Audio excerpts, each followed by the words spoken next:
Tentang akaun ketiga. Baik, baru-baru ini saya dapat interview dengan utusan Malaysia. Okey, akhbar utusan Malaysia yang mana mereka minta saya ulaskan tentang fasiliti yang kerajaan umumkan pada untuk tahun hadapan. Okey, pembentangan bajet, iaitu akaun ketiga, akaun tambahan daripada KWSP. Ada baik, ada buruknya. Yang baik, kita cerita pasal yang baik dulu. Yang baik, bila seseorang pencarum 12 juta ada masalah kewangan, emergency, memerlukan duit, mereka boleh keluarkan duit tersebut bila-bila masa sahaja jika diperlukan. Okey, tak kira lah mereka ni kategori daripada B40, M40, T20 pun boleh keluarkan. Dan kebaikan dia jika kerajaan mengambil inisiatif yang mana dividen setiap tahunan itu diberikan secara langsung kepada akaun ketiga ini. Okey, jadi untuk akaun 1 dan akaun 2 buat potongan yang mana aktif, masih mencarum, masih bekerja, buat potongan dan potong dan berikan kepada akaun 1 dan akaun 2. Okey, sebab akaun 1 dan akaun 2 semua pun masih ada ataupun yang tak ada. Akaun 2 majoriti pencarum yang menuntut, semuanya yang tak ada. Dan ada juga yang ada. So, masing-masing ada pro and kontra dia orang lah. Okey. So, untuk akaun ketiga ni, kalau direct terus dividen masuk secara langsung kepada akaun ketiga, saya bersetuju. Jadi, untuk keburukan dia,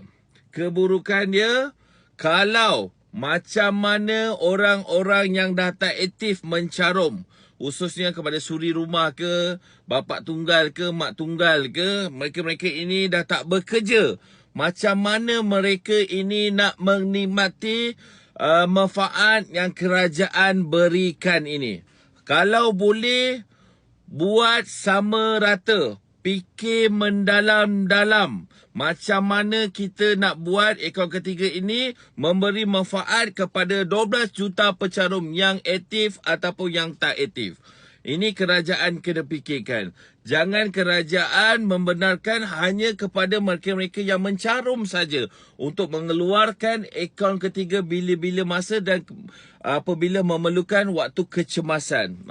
Kena faham dekat situ. Jadi dekat sinilah komen saya selaku Presiden Pertubuhan Warisan Rakyat Prihatin Malaysia. Dan apa yang saya nampak sekarang ini, kenapa kerajaan wujudkan akaun ketiga? Sebab yang pertama yang saya nampak daripada dulu sampailah sekarang dah 4 kali kita buat pengeluaran. Dan Ahmad Maslan pun dah buat kenyataan yang mana tidak akan ada lagi pengeluaran KWSP secara langsung.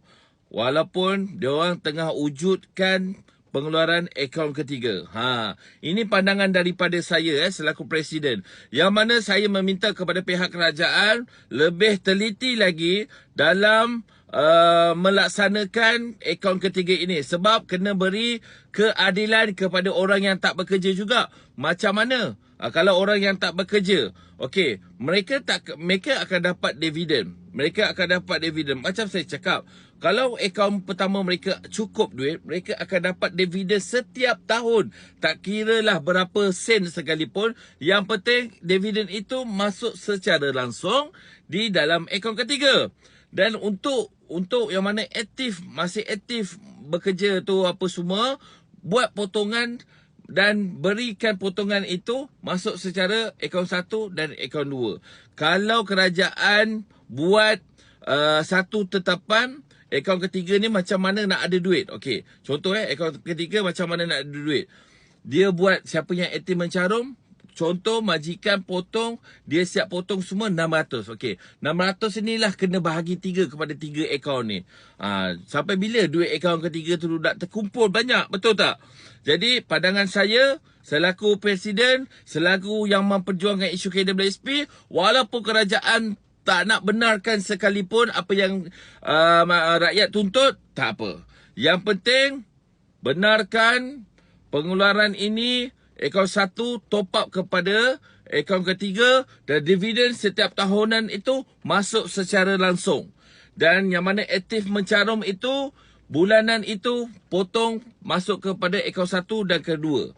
Akaun ketiga ini hanya akaun 1 boleh masuk pindah masuk pindah akaun satu ni masuk pindah ke akaun ketiga dan dividen tahunan tu masuk secara langsung. Barulah duit itu akan berhasil. Bila duit tu nampak banyak, barulah rakyat ini boleh keluarkan. Nampak tak dekat situ? Jadi inilah setakat saya, inilah komen saya daripada saya NGO mewakili NGO PWN. Saya komen dan saya tak ada bantahan apa-apa. Cuma ini pandangan saya secara peribadi. Okey, pandangan saya secara peribadi maupun NGO saya jugalah. So, ada baik, ada buruknya akaun ketiga. Itu saja guys. Assalamualaikum.